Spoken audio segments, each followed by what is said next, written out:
లలిత jewellers వారి double ధమాకా offer. అన్ని బంగారు నగలపై తరుగులో 1% తగ్గింపు. పాత బంగారు నగల ఎక్స్చేంజ్ పై గ్రాముకు 150 రూపాయలు అదనంగా పొందండి.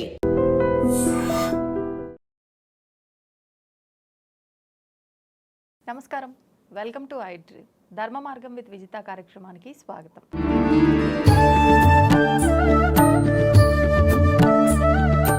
ప్రస్తుతం మనతో పాటు ఉన్నారు ప్రముఖ ఆధ్యాత్మికవేత్త జ్యోతిష పండితులు సుభాష్ శర్మ గారు. ఇప్పుడు గురుగారితో మాట్లాడి మరిన్ని విషయాలు తెలుసుకుందాం. నమస్కారం గురుగారు. శ్రీమాత్రే నమః అండి.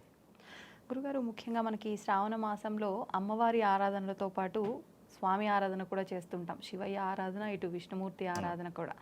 ముఖ్యంగా మనం సోమవారాల గురించి మాట్లాడుకుందాం. సోమవారాల్లో శివారాధన ఏ రకంగా చేస్తే ఆయన పరిపూర్ణ అనుగ్రహం మన పైన ఉంటుంది?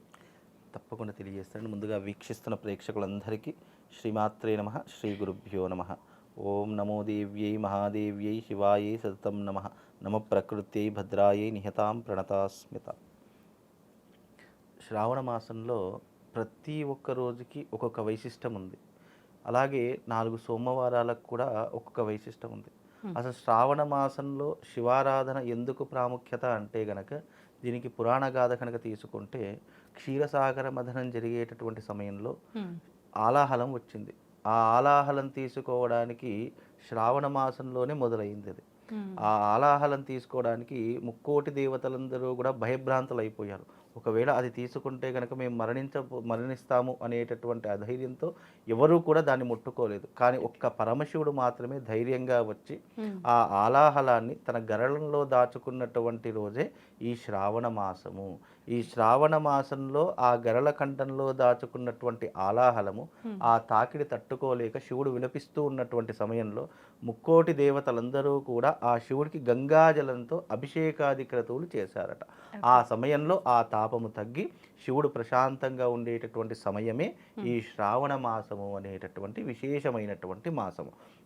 అందులోనూ ఎవరైతే ఈ శ్రావణ మాసంలో స్వామివారికి నువ్వు అనేక రకాలైనటువంటి ద్రవ్యాలతో అభిషేకం చేయకపోయినా, కనీసం గంగ నీళ్లతో అభిషేకం చేసి, అంటే నీటితో అభిషేకం చేసినా కూడా శివుడు పరమానంద ఫలితుడైపోతాడట. ఎందుకంటే తన తాపాన్ని తగ్గించినటువంటి మాసముగాను, అందులోనూ శివారాధనకు శ్రావణ మాసం పెట్టినటువంటి మాసంగాను, ఈ మాసంలో ప్రతి సోమవారము శివుడికి అర్పితం చేయబడినటువంటి మాసం కాబట్టి మనిషి పుణ్యం సంపాదించుకోవడానికి అనేక రకాలైనటువంటి మార్గాలు భగవంతుడు మనకి ఇచ్చాడు. అందులో దానము, ధర్మము, పూజాది క్రతువులు, యజ్ఞయాగాదులు, అలాగే ఉపవాస దీక్షలు, అలాగే స్వామివారి యొక్క అర్చనలు, కైంకర్యాలు, ఇవన్నీ కూడా పుణ్యానికి అలాగే ధర్మానికి మార్గదర్శకాలుగా నిలిచాయి. అందులో ఈ శ్రావణ మాసం ఎవరైతే శివుణ్ణి ఆరాధన చేస్తారో, ఆ శివుణ్ణి ఎవరైతే అభిషేకిస్తారో, అనుకున్నటువంటి కోరికలు నెరవేరడానికి, సులువుగా మనం అనుకున్నట్టు ఏదైనా భగవంతుణ్ణి మనం ప్రసన్నం చేసుకోవడానికి, ఆయన చల్లని చూపు మన మీద తిరిగి చూడడానికి ఇది చాలా అనువైనటువంటి మాసంగా చెప్పడం జరిగింది. ప్రతి మాసంలో మనం ఎన్నో రకాలైనటువంటి పూజా విధానాలతో స్వామివారిని అనేక రకాలుగా అర్చిస్తాం. కానీ సులువుగా ఈ మాసంలో స్వామివారు ప్రసన్నమయ్యేటటువంటి మాసంగా చెప్పబడినటువంటి మాసము శ్రావణ మాసం. అందుకే శివుణ్ణి భక్తవ శంకరుడు, భోలా శంకరుడు, ఇలా అనేక రకాలతో పిలుస్తూ ఉన్నారు. ఎందుకు అని అంటే, ఈ మాసంలో భక్తులందరికీ కూడా దర్శనమిచ్చేటటువంటి రూపము గలవాడు. అలాగే ఆయన ప్రత్యక్షంగా కాకపోయినా పరోక్షంగానైనా ఎవరైతే ఆయన సాన్నిధ్యంలో ఉండి ఆయన యొక్క సేవ చేసుకుంటారో నిజంగా వాళ్ళ యొక్క జన్మ చరితార్థమవుతుంది. అనుకున్నటువంటి కోరికలు అంటే మానవుని యొక్క జీవితంలో కోరికలు లేనటువంటి వ్యక్తి ఎవరూ కూడా ఉండరు నాకు తెలిసి. ఏదో ఒక కోరిక తన స్తోమతకు తగినటువంటి విధంగా కావచ్చు, స్తోమతకు మించినటువంటి కోరికలు కావచ్చు, లేదా అనేక రకములైనటువంటి మనిషి యొక్క ఇహపర సుఖముల గురించి కావచ్చు. అలాంటి కోరికలు మనము అర్చించడానికి, అంటే భగవంతుని దగ్గర అడగడానికి ఇది చాలా అనువైనటువంటి మాసం. రెండవది, ఆ కోరికలు కూడా భగవంతుడు విని తొందరగా తీర్చేటటువంటి మాసం శ్రావణ మాసం. స్తోమతకు మించి మనం అడిగినప్పటికీ నెరవేరుతాయి అంటారండి? తప్పకుండా అండి. ఇప్పుడు ఎగ్జాంపుల్ నాకు ఈ రోజున ఒక అద్భుతమైనటువంటి లైఫ్ కావాలి, నాకు అద్భుతమైనటువంటి రోజులు గడవాలి, నా జీవితం చాలా అందంగా ఉండాలి, లేదా నాకు ఆరోగ్యం బాగుండాలి, లేదు నాకు మంచి భర్త రావాలి, లేదా మంచి భార్య రావాలి, లేదా నేను ఒక ఇల్లు కట్టుకోవాలి, లేదా నేను స్థిరపడాలి, ఇలా అనేక రకాల కోరికలు ఉంటాయి. అంటే మన సంపాదన 1000 రూపాయలు అయినప్పటికీ కూడా నాకు ఈ రోజున 10,000 ఎలాగైనా రావాలి అనుకున్న కోరిక ఏదైతే ఉంటుందో అది చివరకు మనకు స్థాహతకు మించినటువంటి కోరికైనా సరే, అంటే భగవంతుడు తలుచుకుంటే కటిక పేదవాడైనా సరే ఒక్క చిటికెలో కుబేరుడు అవుతాడు అని అంటారు. అలా మనిషి తన యొక్క లక్ష్యాన్ని సాధించుకోవడానికి మానవ ప్రయత్నంతో పాటు దైవికపరమైనటువంటి సహకారం కావాలి అంటారు కదా, అది ఆ దైవిక సహకారాన్ని పొందేటటువంటి మాసంగా ఈ సోమవారాలన్నీ కూడా చెప్పడం జరిగింది. కాబట్టి శివుణ్ణి ఎవరైతే అర్చించి పూజించి అభిషేకాది క్రతువులు ఈ సోమవారాలు చేస్తారో వాళ్లకు తప్పకుండా ఆ భగవంతుని యొక్క కృప దొరుకుతుంది. అది ఎవరు చెప్పారు? మనం ఏదో మాటల గురించి చెప్పుకోవడం కాదు. సాక్షాత్తు పరమశివుడే ముక్కోటి దేవతలకు వరం ఇచ్చారట. ఎందుకు? నేను గరళ కంఠంలో విషాన్ని దాచినప్పుడు మీరు చేసినటువంటి అభిషేకము నా మనస్సుకి ప్రశాంతతను కలిగించింది, నా యొక్క తాపాన్ని తగ్గించింది. కాబట్టి ఈ శ్రావణ మాసంలో ఎవరైతే నీటితో నన్ను అభిషేకిస్తారో అలా వాళ్ళు ఏ ద్రవ్యంతో అభిషేకం చేసినా వాళ్ళ కోరికలు నేను తొందరగా నెరవేరుస్తాను, వాళ్ళ పాపకర్మలను తొందరగా తగ్గిస్తాను, అలాగే నా యొక్క సాన్నిధ్యంలో వాళ్ళకంటూ ఒక చోటిస్తానని సాక్షాత్తు పరమశివుడే వరం ఇచ్చినటువంటి గొప్పనైనటువంటి మాసము ఈ శ్రావణ మాసం. అందుకే ఈ శ్రావణ మాసంలో శివుడికి చాలా ప్రత్యేకంగా పూజలు జరుగుతాయి. అనేక మంది అనేక రకాలైన ద్రవ్యాలతో అభిషేకం చేస్తారు కాబట్టి వాళ్ళ జన్మ చరితార్థమవుతుంది. ఇప్పుడు ఖచ్చితంగా మనకి 4 సోమవారాలు వస్తే 4 సోమవారాలు ఆచరించాల్సిందేనా? కుదిరిన సోమవారం మనం ఆచరించుకుంటే సరిపోతుందంటారా? ఇక్కడ మనిషి యొక్క సమయాన్ని బట్టి, మనిషి యొక్క విలువను బట్టి, మనిషి యొక్క స్థాయిని బట్టి, వాళ్ళ యొక్క లైఫ్ స్టైల్ని బట్టి ఒక్కొక్కరు ఒక్కొక్క రకంగా చేసుకుంటారు. అది వాళ్ళ యొక్క వ్యక్తిగత. అంటే మామూలుగా ధర్మాచరణ ఏం చెప్పింది అని అంటే కనుక, నీకు ప్రతి సోమవారం రోజున భగవంతుడికి కనీసం 1 నిమిషమైనా కేటాయించాలని శాస్త్రం చెప్పింది. ఎందుకంటే ఆ 1 నిమిషం కూడా ఖాళీ లేనటువంటి సమయం ప్రపంచంలో ఎవరికీ ఉండదు.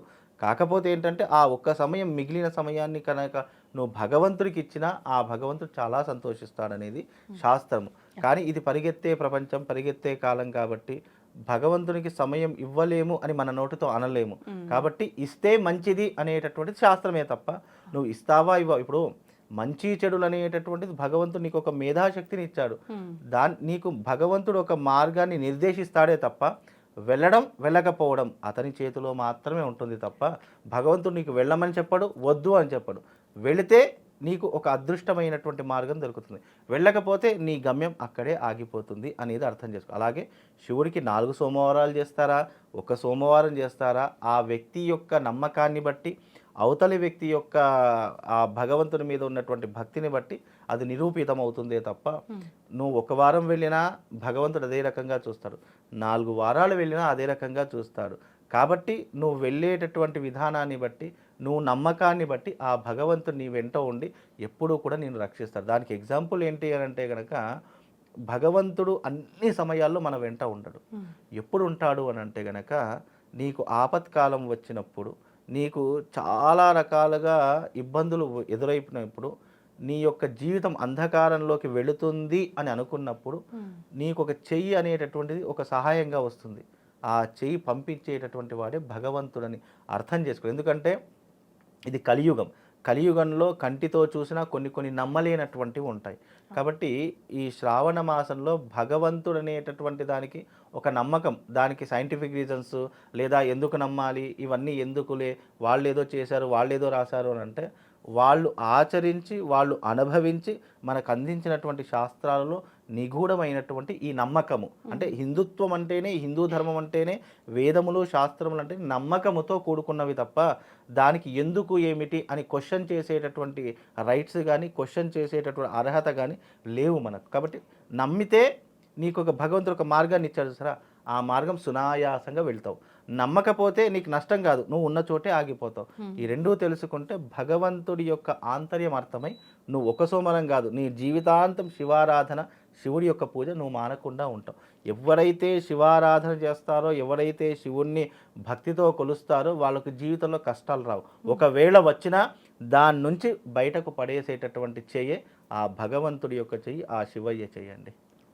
సంతోషం గురుగారు, ధన్యవాదాలు. శ్రీమాన్. And for more videos, Please subscribe to iDream. Please subscribe to iDream. Please subscribe iDream. and please subscribe to iDream. For more videos, subscribe to iDream. please like, share, and subscribe to the channel. Congratulations, iDream. Subscribe to iDream. Subscribe to iDream.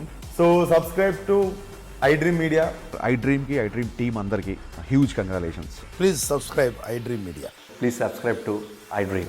Subscribe iDream. Please subscribe to iDream. iDream అంటే నా కళల ఛానల్ను subscribe చేసుకున్న నోరు తిరుగుతలేదు, మీరైతే గంట గుర్తు కొట్టండి. For more such videos, please subscribe to iDream. Subscribe to iDream. Please subscribe to iDream. Please subscribe iDream Media. Please do subscribe to iDream. Please subscribe to iDream Media. For best entertainment and information, please subscribe iDream. And don't forget to subscribe to iDream.